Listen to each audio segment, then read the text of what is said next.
बिस्मिल्लाहिर्रहमानिर्रहीम इय्याक नअबुदु व इय्याक नस्तईन। मेरे पाकिस्तानियों, जुमे की नमाज के बाद मैं अपनी सारी पार्टी को आज कह रहा हूँ, कारकुनों को कह रहा हूँ, बल्कि अपनी कौम को कह रहा हूँ कि एक ज़िंदा कौम की तरह हमने सब ने निकलना है और हमने एक पुरअमन तरीके से बताना है, एहतजाज रजिस्टर करवाना है दुनिया में कि जो स्वीडन के अंदर जिस तरह कुरान को जलाया गया, कुरान शरीफ को, और आज़ादी राय के नाम पे, और तो पाकिस्तान वो मुल्क जो कि इस्लाम के नाम पे बना था, हमारी तरफ से एक भरपूर किस्म की एक एहतजाज दुनिया में रजिस्टर होना चाहिए। और मैं फिर से कहता हूँ, पुरअमन, कोई तोड़ फोड़ नहीं, हमारा मुल्क है, हमने कोई नुकसान नहीं पहुँचाना, हमने सिर्फ एक पैगाम देना है। तो मैंने अपनी सारी पार्टी को, कारकुनों को, सब ने आपने निकलना है जुमे के बाद और एहतजाज रजिस्टर करवाना है। उसके बाद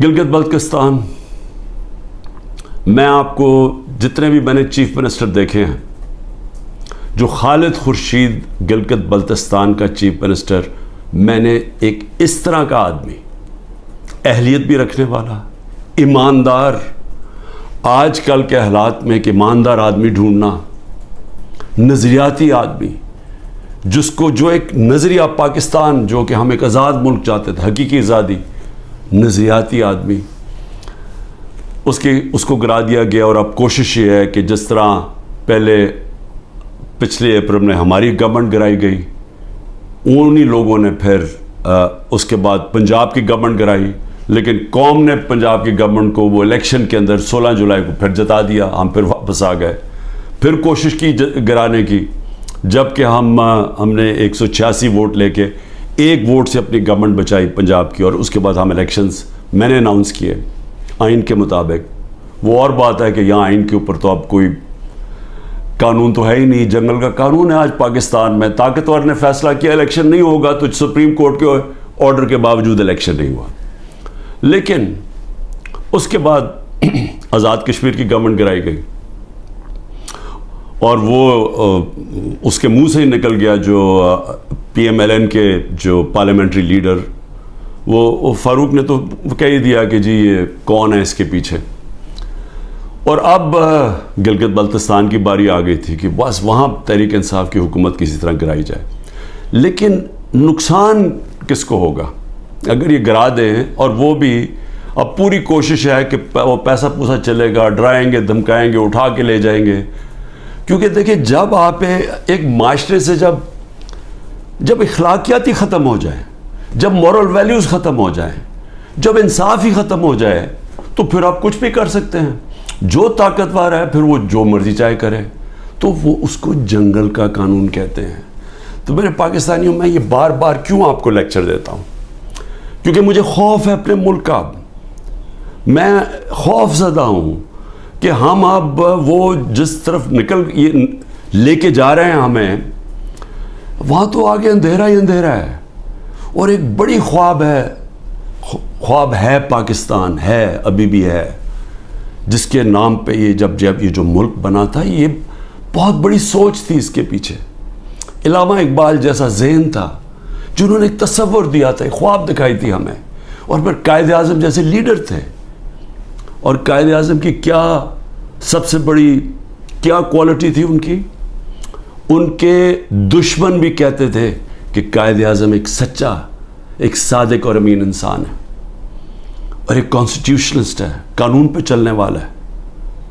और वो पाकिस्तान को आज वहाँ खड़ा कर दिया है कि यहाँ ना कोई कानून, ना कोई आइन, ना कोई अखलाकियात, ना कोई एथिक्स, ना कोई मॉरल वैल्यूज़, ना कोई हमारे दीन की कोई फ़िक्र है कि ये एक इस्लाम किस तरह की जो सीरत नबी जिससे हमारा सारा वैल्यू सिस्टम आता है, कोई किसी की परवाह नहीं है। बस एक ऑब्जेक्टिव है, बस कि किसी तरह इमरान खान का रास्ता रोकना है। और क्योंकि इमरान खान की सबसे बड़ी पार्टी है, तो इसलिए उस पार्टी को भी ख़त्म करना है। तो उसके लिए फिर ये गिलगित बल्तिस्तान में वारदात हो रही है। और ये इतना बड़ा जुल्म इसलिए मैं कह रहा हूँ क्योंकि मेरे ख्याल में खालिद खुर्शीद जो चीफ मिनिस्टर, मैं ये समझता हूँ कि یہ جو گلگت بلتستان کے لیے کر سکتے تھے، ابھی تک میں نے کوئی اور اس کی قابلیت کا انسان گلگت بلتستان پہ تو نہیں، میں سمجھتا ہوں کہ کہیں بھی پاکستان میں چیف منسٹر ہوتے، یہ آؤٹسٹینڈنگ انسان ہے۔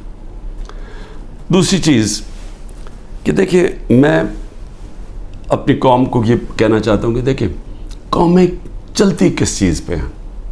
ایک انسانی معاشرہ، پھر سے میں آپ کو بتاتا ہوں، جانوروں اور انسانی معاشرے میں فرق ہی ایک چیز ہے، انصاف۔ کیوں اتنا ہمارے دین میں انصاف کے اوپر زور دے؟ کیوں اللہ نے انصاف کہا ہے؟ کیوں سارے پیغمبروں کو کہا کہ ایک ہی پیغام لے کے جاؤ کہ انصاف قائم کرو اللہ کی زمین پہ؟ سارے پیغمبروں کو کیوں نبی صلی اللہ علیہ وسلم نے کہا کہ میری بیٹی بھی اگر جرم کرے گی اس کو سزا ملے گی، قانون کے اوپر کوئی نہیں ہے؟ کیسے حضرت علی رضی اللہ تعالیٰ، ایک قاضی ان کے خلاف فیصلہ کر دیتا ہے، یہودی شہری کے لیے فیصلہ کر دیتا ان کے خلاف، کہ وہ سوچیں وہ کیا انصاف کے پیمانے تھے۔ حضرت عمر اپنے بیٹے کو سزا دے دیتے ہیں، اس کو کوڑے مرواتے ہیں، سزا دلواتے ہیں اس کو، کیونکہ قانون توڑتا ہے۔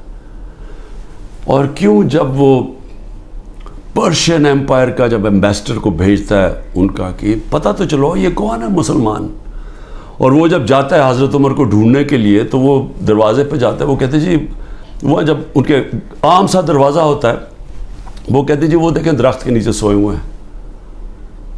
تو وہ جا کے جب واپس بتاتا ہے تو وہ آگے سے وہ کہتا ہے کہ جس ملک میں انصاف ہو اس ملک کا سربراہ، اس کو کوئی گارڈز کی ضرورت نہیں ہوتی، اس کو وہاں امن ہوتا ہے، اس کی جان کو کوئی خطرہ نہیں ہوتا ہے، جو انصاف دیتا ہے معاشرہ۔ اسی پہ چرچل، ویسٹن چرچل جب تباہ ہو رہا تھا برطانیہ، ہٹلر کی فورسز کھڑی ہوئی تھی بارڈر فرانس میں، تو وہ جب لوگ پوچھتے ہیں کہ ہم بچ جائیں گے، اس نے کہا عدالتیں انصاف دے رہی ہیں تو ہم بچ جائیں گے۔